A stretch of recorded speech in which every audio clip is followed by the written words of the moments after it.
Իսկ դուք գիտեք, որ եթե լուսինը անհետանա, ապա երկրագնդում փոփոխությունները ակնթարթային կլինեն ու շատ մեծ քանակությամբ փոփոխություններ կլինեն։ Օրինակ պատկերացնեք երեկոյան դուրս եք գալիս եւ երկնքում չկա կիսալուսին, չկա առհասարակ լուսինը, լուսնի թեթև շողքերը, լույսը չկա, մութ երկինքը, իհարկե լուսնի անհետանալու դեպքում երեկոյան բավականին մութ է լինելու, բայց դա իհարկե այս ամենը չէ, օվկիանոսները կսկսեն խաթարվել, մակընթացությունները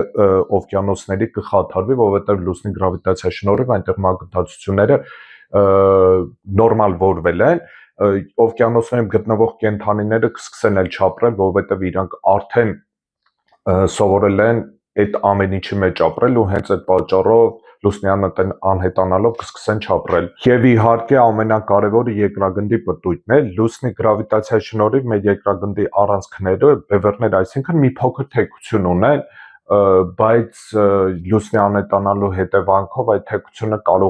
չեմ կարող պատկերացնել առհասարակ ոնց կդասավորվի ու հենց այդ պատճառով երկրագնդում մեծ կլիմայական փոփոխություններ կլինեն։